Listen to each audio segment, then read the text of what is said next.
सभी को आज एसएससी जीडी के लिए कुछ स्पेशल पॉइंट हैं, इनको आप लोग नोट कर लीजिएगा और वीडियो को ज़्यादा से ज़्यादा लाइक कर दीजिएगा, शेयर कर दीजिएगा और चैनल को अगर ना सब्सक्राइब किया हो तो कर दीजिएगा, क्योंकि हमने आपसे कहा था कि करंट अफेयर्स से लेकर के कुछ इम्पोर्टेंट पॉइंट बीच बीच में वीडियो आपको हम डालते रहेंगे। तो उस वीडियो के लिए आपको चैनल पर रहना पड़ेगा। तो शुरू किया जाए।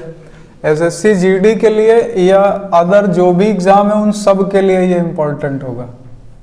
तो सबसे पहली बात देखिए, आपसे एक क्वेश्चन पूछा जाता है कि भारत में जो 3 सेनाएं हैं जिन्हें आप लोग बोलते हैं थल सेना,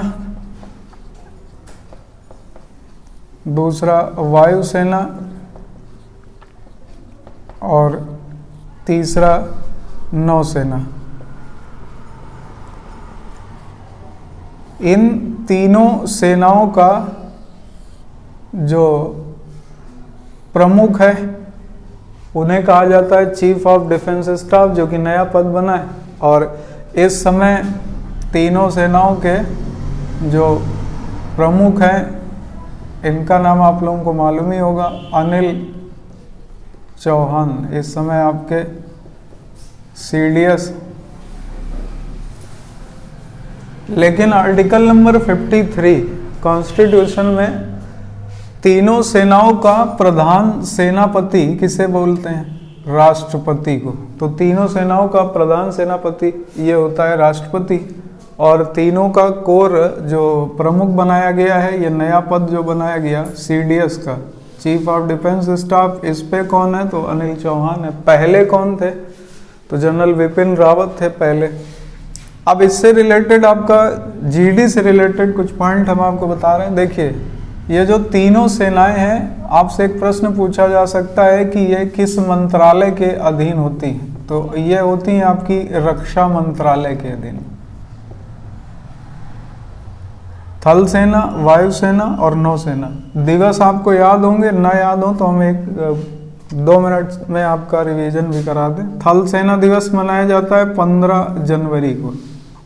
वायुसेना दिवस मनाते हैं 8 अक्टूबर को, क्योंकि 8 अक्टूबर 1932 को वायुसेना का गठन किया गया। 15 जनवरी को थल सेना दिवस इस वजह से मनाया जाता है क्योंकि थल सेना में पहले प्रमुख जनरल करियप्पा ने अपना चार्ज ग्रहण किया था 15 जनवरी को, इसलिए उस दिन मनाया जाता है थल सेना दिवस। 8 अक्टूबर 1932 को वायुसेना गठित हुई, इसलिए इस वायुसेना दिवस 8 अक्टूबर। और नौसेना दिवस ये मनाया जाता है 4 दिसंबर को। तो ये पहले तो कुछ ये दिवस आप याद रखिएगा। इसके बाद अगली बात आपसे पूछी जाएगी कि आपके जो अर्धसैनिक बल है, ये अर्धसैनिक बल ये किस मंत्रालय के अधीन कार्यरत है? तो अर्धसैनिक बल आपके कार्यरत हैं गृह मंत्रालय के अधीन। अर्धसैनिक बल गृह मंत्रालय के अधीन अपना कार्य करते हैं। और अर्धसैनिक बल के जो गठन का प्रारंभ है, इनके गठन का प्रारंभ ये शुरुआत हुई 1962 से। और 1962 में एक युद्ध हुआ जिसे हम लोग भारत चीन युद्ध के नाम से जानते हैं। और भारत चीन के इस युद्ध में 1962 में इस बात पे गौर किया गया कि भारत में भारतीय सेना को सहायता देने के लिए और हमारे सीमाओं पर अलग अलग क्षेत्र में कोर कमान बनाने के लिए इन अर्धसैनिक बलों का गठन किया गया। 1962 में इसकी शुरुआत हुई। कुछ ऐसे भी अर्ध सेनाएं थीं जो पहले से कार्यरत थीं, यानी ब्रिटिश काल में बनाई गई, उनको भी अर्धसैनिक बल का दर्जा दे दिया गया और उन्हें भी अर्धसैनिक बल में शामिल कर दिया गया। अगर बात करी जाए कि अर्धसैनिक बल इस समय वर्तमान में इनकी संख्या क्या है, तो वर्तमान में कुल 7 अर्धसैनिक बल कार्यरत हैं। तो ये पॉइंट आपको याद रखना है कि वर्तमान में कितने अर्धसैनिक बल कार्यरत हैं? 7 अर्धसैनिक बल कार्यरत हैं। इनमें से कुछ, तो ये चीज़ तो आपको क्लियर हो गई होगी कि रक्षा मंत्रालय के अधीन है आपकी ये सेनाएं, और अर्धसैनिक बल हैं गृह मंत्रालय के अधीन। गृह मंत्री का नाम आपको मालूम ही है। आपके अमित शाह, और रक्षा मंत्रालय में रक्षा मंत्री आपके राजनाथ सिंह जी। अब इन्हीं अर्धसैनिक बलों से और कुछ अलग बलों से रिलेटेड कुछ पॉइंट यहाँ पर हमने लिखे हैं। ये नए अपॉइंटमेंट है, इनको भी जरा ध्यान से समझ लीजिएगा, क्योंकि जीडी के एग्जाम में इनको में से 1 से 2 क्वेश्चन बड़े आराम से बनते हैं। जैसे सबसे पहला लिखा हुआ है ITBP, इसका फुल फॉर्म होता है इंडो तिब्बत बॉर्डर पुलिस। तो इंडो तिब्बत बॉर्डर पुलिस ये सबसे पहली बार भारत चीन युद्ध के बाद भारत और तिब्बत सीमा पर नियुक्ति के लिए गठित किया गया।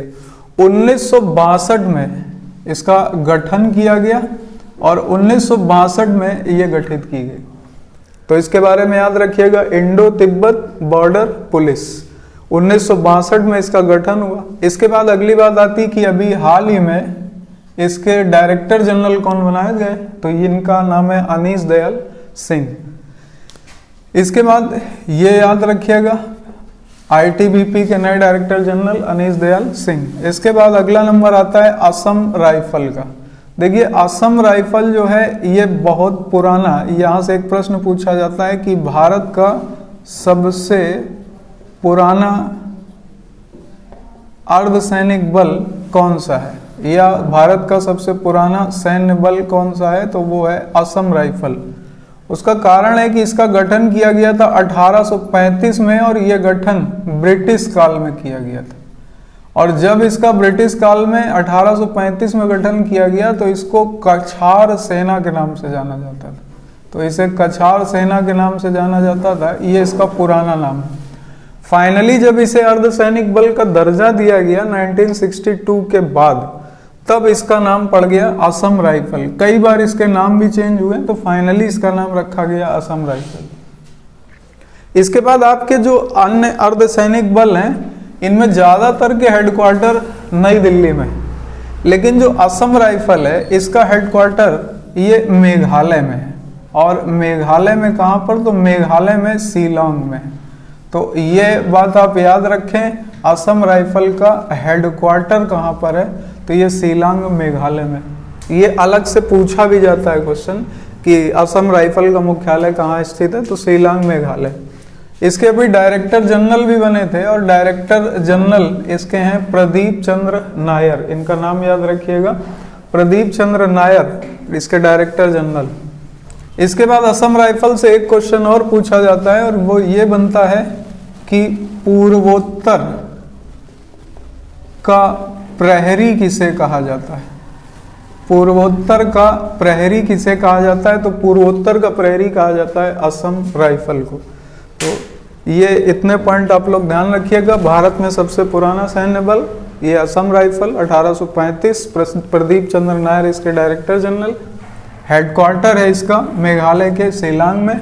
इसका पुराना नाम था कछार सेना और बाद में इसे असम राइफल के नाम से जाना गया। इसे पूर्वोत्तर का प्रहरी भी कहा जाता है। तो यहाँ तक आप लोगों ने नोट कर लिया होगा। अब हम इसके आगे चलते हैं। इसके बाद अगला लिखा है CRPF। इसका फुल फॉर्म है सेंट्रल रिजर्व पुलिस फोर्स। इसका गठन किया गया 1939 में, और इसके अभी नए DG यानी डायरेक्टर जनरल जो बने हैं उनका नाम है सुजाय लाल थाउसेन। तो इनका नाम याद रखिएगा, सेंट्रल रिजर्व पुलिस फोर्स 1939 में गठन हुआ और सुजाय लाल थाउसेन इसके डायरेक्टर जनरल है। इसके बाद अगला है NSG, नेशनल सिक्योरिटी गार्ड। इसका फुल फॉर्म है नेशनल सिक्योरिटी गार्ड, और इसका गठन हुआ 1984 में। हालांकि 83 में इसकी शुरुआत हो चुकी थी। कैसे, तो वो भी हम आपको बता दें। पंजाब में जो आपका अमृतसर है, यहाँ पर अमृतसर में कुछ मंदिर को लेकर के झगड़ा था। प्रधानमंत्री थी इंदिरा गांधी, और उस समय यहाँ पर सिख दंगे हुए थे, और इन दंगों को खत्म करने के लिए इन्होंने एक ऑपरेशन चलाया था जिसका नाम था ऑपरेशन ब्लू स्टार। उसी के बाद से NSG, उसके बाद से फिर इंदिरा गांधी जी नहीं रही, तो वहां से ये निकल करके कॉन्सेप्ट आया NSG का। तो ये NSG का जो गठन है 1983 में इसकी शुरुआत हुई, लेकिन गठन इसका 84 में हुआ, और इसके नए डायरेक्टर जनरल हैं MA गणपति।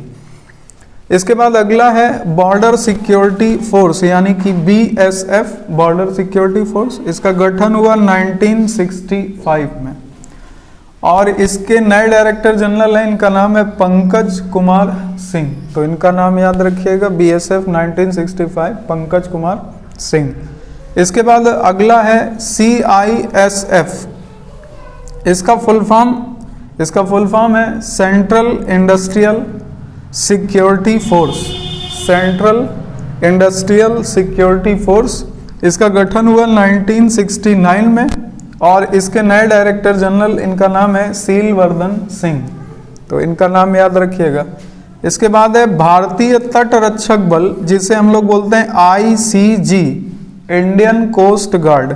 इसका गठन हुआ था 1977 में। हालांकि आपको बता दें ये अर्धसैनिक बल में नहीं है, यहाँ पर एक अर्धसैनिक बल जो हमने नहीं लिखा है वो है SSB, और इसमें अभी परमानेंट नियुक्ति नहीं हुई, इसलिए इसको हम बाद में आपको बता देंगे। ICG इसका गठन हुआ 1977 में और इसके प्रमुख हैं VS पठानिया। तो इनका नाम भी याद रखिएगा, हालांकि ये काफ़ी समय से है। इसके बाद अगला जो कि आपसे कुछ अलग से क्वेश्चन पूछ लिए जाते हैं, जैसे NDRF, इसका फुल फॉर्म है national disaster response force, national disaster response force. 2006 में इसका गठन हुआ और इसके प्रमुख हैं इस समय अतुल करवाल। तो इनका नाम याद रखिएगा, अतुल करवाल। इसके बाद अगला है NCC, नेशनल कैडेट कोर या नेशनल कैडेट कॉर्प भी कहा जाता है। 1948 में इसका गठन हुआ और इसके नए प्रमुख हैं गुरबीर पाल सिंह। तो यहाँ तक आप लोग पढ़ लीजिएगा। इसके बाद नेक्स्ट वीडियो आपको बहुत जल्दी मिलेगा और इस चैनल को ज़रूर सब्सक्राइब कर लीजिएगा, लाइक और शेयर भी कर दीजिएगा। मिलते हैं नेक्स्ट वीडियो में। धन्यवाद।